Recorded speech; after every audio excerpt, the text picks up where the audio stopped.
Bismillahirrahmanirrahim. Elhamdülillahi Rabbil alemin. Ve salatu ve selamu ala eşreful enbiyayı vel mursalin. Ve la'natu daimatu ebediyetu ecmain. Esselamu aleykum ve rahmetullahi ve berekatuhu aziz qardaşlar. Demək bir video paylaşmışdıq. Hansı ki cahil Azərbaycanda xurafa rəis kimi tanınan Alparslan adlı bir vəhabi bir video paylaşmışdı. Ona bir rəddiyə çəkmişdik. O da öz aləmində güya bizə rəddiyə olaraq bir video hazırlayıb ki, bu videonu səs formasında qulaq asdıracaq. Öz aləmində mənə rəddiyə verməyə çalışan, amma əslində öz cəhalətini nümayiş etdirən, bu özünü tələbə sayan şəxsin videosunu zərrəbinlə incələdim. Qarşımda yenə elmi argument yox, ərəb dilini bilməyən, lüğətdən söz əzbərləyib mənasını anlamayan və böyük alimlərə iftira atan bir zehniyyət var. Bu videoda onun hər bir cümləsini, hər bir söz oyununu kitab və səhifə göstərərək darmadağın edəcəyik. Diqqətlə qulaq asın. Əbdullah Vəhabinin müzəfiri səsəsinə qulaq asın, özgərlər. Bu bizim videomuzdur, nasıl ki burada bizim videomuza cavab verməyə çalışıb Ya da qərəzli oxuyursan, sən iddia edirsən ki, İbn Teymiyyəyə görə Fatimə, Allah ondan razı olsun, dünya malı üçün qəzəblənib və buna görə də haşa, münafiq hökmü altına düşür. Bu necə bir yalandır? Şeyxülislam İbn Teymiyyə Minhac-ı Sünnə Ən-Nəbəviyyə əsərində 4-cü cild 243-cü və 245-ci səhifələrdə açıq şəkildə yazır ki, Fatimə, Allah ondan razı olsun, münafiqlər kimi deyildi. İbn Teymiyyə izah edir ki, münafiq o kəsdir ki, haqsız olduğunu bilə-bilə sırf nəfsi istəkləri üçün Allaha qarşı çıxar. Amma Fatimə anamızı, Allahın salamı olsun ona, fədək tutub. Əvvəla İbn Teymiyyə bu sözləri, yəni bu kəlmələr ki, bəziyib düzüyüb deyirsən, bu kəlmələri harda deyir İbn Teymiyyə? Birə-bir açıb göstərmək istəyirik. Ərəbcə qoy və bir də bizim ərəbcə xatalar elədiyimizi deyirsən, konkret olaraq hansı xatanı elədiyimizi göstərərsən. İlk Torpağını dünya malı kimi yox, özünün şəri haqqı, yəni Allahın ona verdiyi pay kimi görürdü. O mal davası etmirdi, haqq davası edirdi. İnsan öz halal haqqının tapdalandığını zənn edib qəzəblənərsə, bu onu münafiq etməz. Sən Fatimə anamızı adi dünya malı güdən tamahkar biri kimi təqdim etməklə əslində özün ona hörmətsizlik edirsən. Və gedir insan, özü də təsvir. İbn Teymiyyə bunu kişilərin dediyi kimi olsa, mala görə qəzəblənirsə, o zaman sən bir münafiqdir. Bu İbn Teymiyyə döşülür bizə. Qayda, hədis göstərir, yuxarıda hədis göstərir. Burada deyir ki, Əbu Bəkir Fatimə hədis gəlmədi, Əqabi və Fatimə bint Rasulullah. Fəhəcərət Əbu Bəkir fələn təncəl, fəhəcərət bu xüya. Deyir ki, Əqabi də qəzəb etdi, Fatimə bint Rasulullah. Peyğəmbər qızı Fatimə qəzəb etdi. İslam verilir. Qəzəb etdi, nəyə qəzəb etdi? Yaxşı, şeylər biz danışırıq, biz onu danışırıq. Biz burada qəzəb sözünü görürük. Fatimə sallallahu əleyhi və səlləm qəzəb etdi. Qəzəb boşu olur. Nəyə görə qəzəb etdi? Yaxşı, dünya malı görə qəzəb, bəs nəyə görə qəzəb etdi? Hansı məsələyə görə qəzəb etdi? Əbu Bəkir. Növbəti dinləyək, qardaşlar. Hazır bir.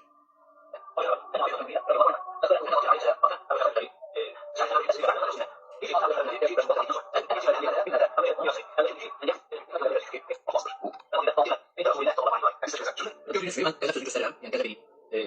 Fatimə bint Rasulullah qəzəb edib. Resulullah bir qəzəb edib. Nədir? Nasıl qəzəb edib? Asla görürük ki, Əbu Bəkirdən öz dünyasında təbliğ, Əbu Bəkir təbliğ vermir. Ona görə xalqlarını sallallahu aleyhi və səlləm qəzəb edir. Yəni qəzəb edir. İbn Teymiyyə fədək alına görə qəzəblənirsə münafiqdir. Əslində bu məntiqi ardıcıllıqda tutulan bu şəxs nə? Sual verir ki, Fatimə nəyə qəzəbləndi? Cavab çox sadədir, ay savadsız. Fatimə, Allah ondan razı olsun, ictihad etdi və düşündü ki, xəlifə Əbu Bəkir ona haqsızlıq edir. Yəni onun qəzəbi haqqının yeyildiyini. Fatimə qəzəb etdi, ictihad etdi. Bu cavab təbii ki, cahiliyana bir cavabdır. Çünki siz Əbu Bəkirə bir ləqəb taxmısınız. Əbu Bəkir Əs-Siddiq. Biz sual veririk. Xanım Fatimə Əbu Bəkirin Siddiq olduğunu bilirdi yoxsa yox? Əgər desəz ki, bilirdi, o zaman bu Siddiqin Peyğəmbərdən rəvayət elədiyi hədisi nə üçün, nəyə görə xanım Fatimə qəbul eləmədi? Hətta dünyasını dəyişənə qədər. Hansı ki, sən özün bu videoda etiraf edirsən ki, xanım Fatimə ölənə qədər onunla danışmadı. Danışmadı, tamam, biz və bunu yozursan ki, bu sadəcə dünyəvi bir inciklik idi. Tamam, biz də qəbul etdik. Amma xanım Fatimə Əbu Bəkir Əs-Siddiqin Siddiq deyirsən, xanım Fatimənin bundan xəbəri var idisə, bu Siddiqin sözünü nə üçün ölənə qədər qəbul eləmədi? Və yaxud Əli əleyhissalamı şahid gətirdi. Nə üçün Əli əleyhissalam, üstəlik də Abbas, nə üçün, nəyə görə bu Siddiqin sözünə etibar eləmədilər? Buna cavab verərsən. Zənn etməsindən qaynaqlanırdı. Və sən bilirsən ki, qəzəblənmək insanın dindən çıxması deməkdir. Biz demirik ki, insanın qəzəblənməyi insanı dindən xuruc edir, dindən çıxardır. Bizim belə bir iddiamız yoxdur. Aç Quranı oxu. Əraf surəsi 150-ci ayədə Allah buyurur ki, Musa peyğəmbər qövmünün yanına qayıdarkən qadbən, yəni qəzəbli halda gəldi. Musa peyğəmbərin sözünü gətirir, burada qissəsini gətirir. Zaten biz demirik ki, hər kim həkimə qəzəblənirsə, bu onun imansızlığına, bu onun dinsizliyinə, zalımlığına dəlalət edir. Biz deyirik ki, peyğəmbərdən açıq bir nas var. Peyğəmbər deyir, kim qəzəbləndirsə Fatiməni məni qəzəbləndirib. Məni də qəzəbləndirən Allahı qəzəbləndirib. Allahı da qəzəbləndirən bədbəxt olub. Taha surəsi 81. Bizim iddiamız budur. Sənin əlində dəlil varmı ki, əgər Fatimədən başqa kimisə qəzəbləndirsən, o zaman cəhənnəm əhli olursan. Belə bir dəlil varsa qoy biz də oxuyaq. və hətta qardaşı Harun peyğəmbərin, Allahın salamı olsun ona, saçından və saqqalından tutub dartdı. İndi sənin o çürük məntiqinlə Musa peyğəmbər də dindən çıxdı. Əslində çürük məntiq sənin məntiqindir, ey Alparslan və yaxud da Retbiller. Çünki bizim belə bir iddiamız yoxdur ki, kim məsələn Həzrəti Musanı qəzəbləndirsə dindən çıxır və yaxud kimsə kimisə qəzəbləndir. Bizim dəlilimiz budur ki, peyğəmbərdən açıq, zahiri mənası anlaşılan, hər kəsə məlum olan bir nas var. Fatıməni qəzəbləndirib, məni qəzəbləndirib. Peyğəmbər deyim ki, Musanı qəzəbləndirən Allahı qəzəbləndirib. Allah deyim ki, Musanı qəzəbləndirən Allahı qəzəbləndirib. Belə bir dəlilimiz yoxdur. Amma bunun müqabilində Fatimə haqqında salamullahi aleyhə bizim nas dəlilimiz var. Peyğəmbər qardaşına qəzəblənə bilirsə, səhabə səhabəyə, mömin möminə inciklikdən dolayı qəzəblənə bilməzmi? Əbu Bəkir isə öz nəfsindən yox, Peyğəmbərimizin, Allahın salamı və salavatı olsun ona, biz miras qoymuruq hədisinə əsasən hökm verdi. Sən istəyirsən ki, Əbu Bəkir Peyğəmbərin sözünü çeynəsin, təki Fatimə razı qalsın? Bu necə dindir? Əhsən. Mən istəmirəm ki, Əbu Bəkir Peyğəmbərin sözünü çeynəsin, tək Fatimə qalsın, razı qalsın deyə. Bu necə dindir? Bəli, həqiqətən də belə din olmaz. Əbu Bəkir Peyğəmbərin sözünü çeynəmədi, yaxşı, biz səndən razı. Bəs xanım Fatimə Peyğəmbərin sözünü çeynədi onda. Yəni Əbu Bəkir Peyğəmbərin sözünü dedisə, xanım Fatimə dünyasını dəyişənə qədər Peyğəmbərin sözünü niyə qəbul eləmədi? Hansı səbəbə görə? Bu aydakı təhəccür kələsi var, onu tərk etdi. Bu tərk etdi sözün mənası da risk oluşması demək tərk etdi. Yəni Əbu Bəkir yanına çıxıb getdi, bir daha ondan danışmadı. Söhbət eləmədi bir daha. Əlif ailə bir də onu söhbət eləmədi. Bunun bağlanın uzaqlığı digər olur. Amma biz, əziz qardaşlar, biz həmən bu ailənin üstündən bu məsələ Sən bu danışmanın sözündən yapışıb Həzrət Əlinin mövqeyini heçə sayırsan. Əgər Fatimə haqq idisə və Əbu Bəkir haşa zalım idisə, Həzrət Əli niyə zalıma boyun əydi? Sənin bu məntiqin Həzrət Əlini prinsipsiz göstərir. Fərqindəsənmi? Əvvəla Həzrət Əlinin Əbu Bəkirə, Ömərə, Osmana beyyət etməsi haqqında bir dənə dəlil istəyirəm, nəqli dəlil istəyirəm. Çünki biz bilirik ki, məsələn, İbn Teymiyyə Məcmuətul Fətəvə kitabında qeyd edir ki, Peyğəmbərdən sonra Əli 3 dənə döyüşdə iştirak edib. Hansı döyüşdə iştirak edib? 1. Siffeyn, 2. Cəməl, 3. Nəhrəvan. 3 döyüşdə. Əli əleyhissalam heç bir sahabənin dövründə nə rəsmi bir vəzifədə olub, nə də ki, hər hansı bir döyüşə qatılmayıb. Beyyət buna deyirsənsə. Əgər Əbu Bəkir həqiqətən haqq idisə, Əli əleyhissalam niyə gedib dərhal ona beyyət eləmədi? Niyə Əli əleyhissalam xanım Fatimə və Həzrət Əli və yaxud da Abbas Əbu Bəkirin siddiq olduğunu bilirdilərsə, xanım Fatimənin incikliyinin üstündən Peyğəmbərin sözünü tapdalamaz bu kəslər. Əgər belə deyirsənsə, onların hökmünü verməlisən.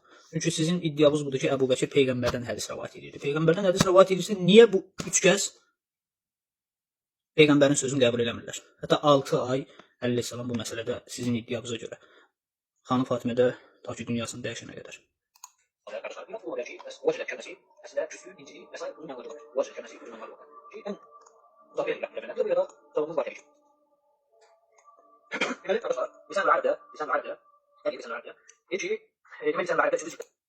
Baxın, ən biabırçı məqam burasıdır. Adam əlinə İbn Mənzurun Lisan-ül Ərəb lüğətini alıb, oradan söz formalarını, yəni məslərləri ard-arda oxuyur. Vəcədə, vucdətən, mucidətən. Sonra da deyir ki, baxın, bu sözlər adi qəzəb deyil. Ay lüğət alimi, sən o kitabda yazılanı heç anlamamısan. Həmin lüğətdə vacib və dəl kökünün izahında deyilir ki, əl-mucidə insanın içində hiss etdiyinin güclü duyğu, kədər və ya qəzəbdir. Biz Fatimənin Allahın salamı olsun ona qəzəbləndiyini inkar etmirik ki, məsələ o qəzəbin növündədir. Lüğət kitabı sənə demir. Asıl. Birincisi mənə ki belə təyin edirsən, halbuki sən özün Allahın kitabını dizindən oxuya bilmirsən. 40 yaşına çatmısan, 40 yaşını keçmisən, vaxt eləməmisən ki, Allahın kitabın əhəmiyyət verməmisən. Allahın kitabını açıb dizindən oxumağı öyrənəsən. Heç olmasa. Bu bir. İkinci də qəzəbi inkar eləmirsən. Tamam. İnkar eləmə qəzəb. Sənin öz videondan sənə cavab verir. Bax, keçən videoda deyirsən, belə deyirsən. Yalnız dünya malı, yəni fədək torpağı verilmədiyi üçün xəlifəyə qəzəbləndi və küstü. Əgər bir insan yalnız mal üçün qəzəblənərsə, bu Quranda Tövbə surəsinin 58-ci ayəsində münafiqlərin sifəti kimi zikr olunur. Lakin Həzrəti Fatimə radiyallahu anhə belə deyildi. O imanlı, ixlaslı və cənnət qadınlarının səyyidəsi idi.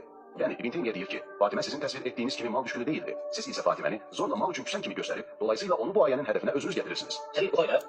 O verilmədiyi üçün xəlifəyə qəzəbləndi və küstü. Əgər bir insan yalnız mal üçün qəzəblənərsə, bu Quranda Tövbə surəsinin 58-ci ayəsində münafiqlərin sifəti kimi zikr olunur. Lakin gördünüz, qardaşlar, özü etiraf edir ki, əgər mal üçün qəzəblənibsə, bu münafiqlərin xüsusiyyətlərindən bir xüsusiyyətdir. Biz də sübut elədik ki, mal üçün qəzəblənib. Kitabı sənə demir ki, bu qəzəb dindən çıxaran qəzəbdir. Lüğət sadəcə hissin adını deyir. Sən ərəb dilindəki sözləri sehirli sözlər kimi təqdim edib cəmaat alırsan. Həmin vəcədə kökündən gələn sözlər Quranda da işlənir. Mən birincisi burada məsdərləri nə üçün deyirəm? Bax, sən o qədər cahil adamsan ki. Məsdərləri ona görə deyirəm ki, sözün əsli mənasını çatdırıram.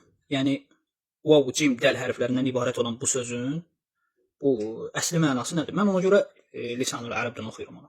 Sən cahilsən, başa düşmürsən sadəcə.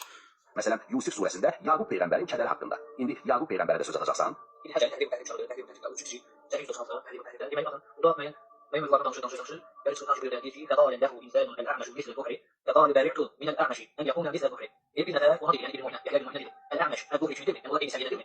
O da deyir, cavab verir ki, el-a'mashi az-zuhri kimi olmasından Allah'a sonra, bu heç müqayisə olmaz. El-zuhri يدعى عنها وإجازة ويعمل بالبني أمية والأعمش تقي صبر مجانب للسلطان وريب طعم بالغرب. Deyir ki, çünki az-zuhri hədislərin təqdim edilməsində, ərz edilməsində icazə metodunda doğrudur. Və Bəni Ümeyyə üçün işləyir. Halbuki el-a'mash şəxsi səbəbi sultanların hakimiyyətinə, şəxsi səbəbi sultanların hakimiyyətindən uzaq idi. İndi və Qurana ağır bir şəxsi. Demək, az-zuhri Bəni Ümeyyənin nökərlərindən bir nökərdir. Sən bizə Bəni Ümeyyənin nökərlərindən nökərsən. Baxın, argument tapa bilməyəndə alimləri necə qaralıyorlar. Sən sünni hədis elminin zirvəsi, hədisin imamı sayılan İbn Şihab əz-Zuhriyə nökər deyirsən. Sən İbn Həcərin kitabından cımbızla bir cümlə çəkib çıxarırsan. Halbuki İbn Həcər əl-Əsqəlani özünün Təqrib ət-Təhzib əsərində 6296-cı ravini, yəni Zuhrini təhlil edərkən yazır ki, onun fəqih və hafiz olması hədisdəki dəqiqliyi barədə bütün alimlər ittifaq edir. Biz zaten irad bildirmirik ki, İbn Həcər onu etibarlı sayır. Biz belə demirik ki, yəni İbn Həcərin ona etibarlı sayması onu Əməvi nökərliyindən çıxarmır. Zaten İbn Həcər özü Əməvi nökərlərinin davamçısıdır. Biz qəbul edirik ki, İbn Həcər və əhl-i-sünnə alimləri onu etibarlı sayır. Zaten bizim iddiamız budur ki, əhl-i-sünnə dini Əməvi nökərlərindən götürüb. Bizim iddiamız budur. Bu bir. İkinci də mən İbn Həcərin kitabından bir cümlə çıxarmamışam. Orada yetəri qədər Əl-Əməşin, Üleymən ibn Əməşin tam rəyini oxuyuram. Ki, o da etiraf edir ki, bu Əməvi nökərlərindən bir nökərdir.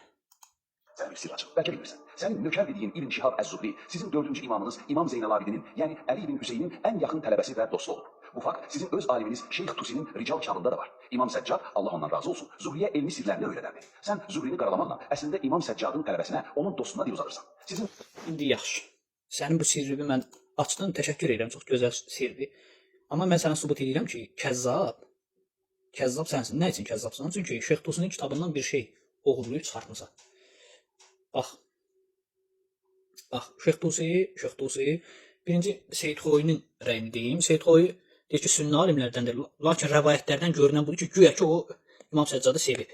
Bunu ki, siz buradan götürürsünüz, ardını oxumursunuz. Amma Seyyid Xoyu bunu Şəhrəşubun Mənaqibul Ali ibn Əbu Talib kitabına nisbətən deyir. Oradakı rəvayət gəlib. Bu sənin kitabındır, mənim kitabım deyil. 4-cü səhifə 159-da. Bu sənin rəvayətini qeyd edir burada. Bildiyin Şeyx Tusi də Məhəmməd bin Şihab əz-Zuhri haqqında deyir ki, Rical-ı Tusi kitabında. Səhifə 119-dan 1218-ci ravidə. Deyir ki, İmam Səccadın düşmənlərindən idi. Bədbəxt. Ey bədbəxt. Və yenə də bizim iradımız, baxın, diqqət eləyin, 1218-ci ravi. Rical-ı Tusi, Şeyx-ı Tusi, Şeyx-ı Taifə, Məhəmməd ibn Şihab əz-Zuhri, adu, düşmən idi. Əhl-i Beyt əleyhissalama. Yəni sən və sənin şeyx dediyin kəslər hələ bir də ki, orada xanım Fatimə haqqında bir irad bildirirsən. Aralarında bir şey gecə dəfn olundu, vəsiyyət məsələsinə irad bildirirsən. Həqiqətən çox gülməli. Güya ki, xanım Fatimə deyib ki, bəs məni gecə dəfn edin ki, mənim bəs bədənimin heybətini görməsin də heç kim. Birinci Müslimdən göstərim bu hədisi sənə. Bax, deyirsən ki, Əbu Bəkir Siddiqdir. Bax, sualı bir də verim. Deyirsən Əbu Bəkir Siddiqdir. Hamı da bunu bilirdi. Əli də bilirdi, Abbas da bilirdi, Fatimə də bilirdi. Yaxşı. Əbu Bəkir Siddiqdirsə, Fatimə Əbu Bəkirə acıqlandı. Müslim hədis nömrəsi 705. Ömrünün sonuna ki onu danışdırmadı. Namazı qıldı. Deyir ki, Əli Əbu Bəkirə xəbər vermədən gecə ikən cənazə namazı qıldı və dəfn etdi. Aydındır. Əli Əbu Bəkirə xəbər verməyib, Fatimə də heç vaxt onu danışdırmayıb. Yaxşı, bunu yadında saxlayarsan, yaxşı. Ömrünün sonuna qədər danışdırmır. Sual nədir? Sual budur ki, Əli, Abbas və Fatimə salamullahi aleyhə Əbu Bəkirin Siddiq olduğunu bilirdilərsə, niyə görə, hansı səbəbə görə Əbu Bəkir Siddiqin Peyğəmbərdən rəvayət elədiyi hədisi qəbul eləmədi? Bu bir. Və digər məsələ.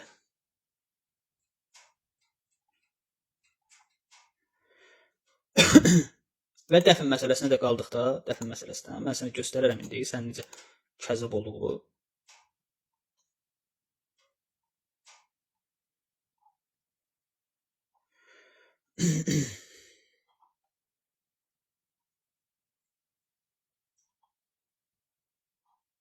Baxın, orada mən iki rəvayət qeyd edirəm, Rəvayətlərdən biri də budur. Ki, Əbu Bəkirin peşmançılığı. Ki, Köş Fatimənin evini açmazdım, hətta müharibə niyyəti ilə olsaydı belə. Ki, buna cavab vermir. Bir də ki, orada Abdurrazzaqın ki, rəvayəti var. Abdurrazzaqın rəvayətinə sən cavab vermirsən. Ne kəzzab? Abdurrazzaqın. Baxın, sizə göstərirəm. Abdurrazzaq Əs-Sənəni deyir. Abdurrazzaq deyir ki, deməli rəvayəti oxuyum. Deyir ki, Peyğəmbər sallallahu aleyhi və aleyhi. Peyğəmbər qızı Fatimə sallallahu aleyhi gecə dəfn olmuşdu ki, Əbu Bəkir ona namaz qılmasın. Çünki onların arasında bir şey olmuşdu. Sən orada nə deyirsən? Sən orada deyirsən ki, bəs onların aralarında bir şey baş vermişdi. Bunu qeyd eləmirsən. Sən deyirsən ki, səbəb nə idi gecə dəfn olunmasında? Səbəb bu idi ki, çünki onun bədəninin heybətini görməz. Birinci, bu nə nağıldır danışırsan? Yəni bir bədəninin heybətini görməsin. Birinci bu nağıldır. İkincisi də rəvayətdə elə demir axı. Rəvayətdə deyir ki, gecə dəfn olunmuşdu ki, Əbu Bəkir ona namaz qılmasın. Gecə dəfn olunmuşdu ki, Əbu Bəkir ona namaz qılmasın. Çünki onların arasında bir şeylər olmuşdu. Bədbəxt. Və bir də bu insan nə deyir? Əz-Zuhrinin məsələsinə bir dənə də məsələni bildirim. Bir dənə də dəlil gətirin və salam səhifədə bağlayaq. Rəddiyə verə bilsə rəddiyə verər. Amma təkrarçılıq eləməsin də, papuqa kimi bir söz təkrar eləməsin. Normal bir dəlil qoysun ortaya. Deməli deyir ki, İbn Həcər onu Əz-Zuhrini etibar. Biz bilirik İbn Həcər. Zaten İbn Həcər, Əl-Əsqalani, Təhdib kitabında demək nə yazır? Deyir ki, Həriz bin Osman Ər-Rəhbi Əl-Himsi siqədir səbdir. Nasibi idi. Nasibi. Zaten İbn Həcər nasibiləri siqa etibarlı sahib da. Və yaxud da ki, İbn Sa'd Təbəqətül Kübrasında. Deyir ki, o hədisdə siqa birisidir. Səvr bin Yezid haqqında deyir. Əl-Kidayi. Deyir ki, Muaviyyə tərəfdən çıxış etmiş və həmin ildə müharibədə öldürülmüşdür, yəni Siffeyndə. Ona görə də hər dəfə Əli əleyhissalamın adı gələndə deyirdi ki, babamı öldürən adamı sevmərəm. Bu adam nasibi olub. Sənin alimlərin də deyir ki, bu siqadır, etibarlıdır. Yaxşı, sənin alimlərin Zuhriyə etibarlı deyib deyə, Zuhri etibarlı olur. Etibarlı olmur təbii ki. Bu adam Əməvi nökərlərindən bir nökər olub. Bəli, belə qardaşlar, Allah həmd olsun. Bu adamı da bugün belə ifşa etdik. Assalamu aleykum və rəhmətullahi və bərəkətuhu.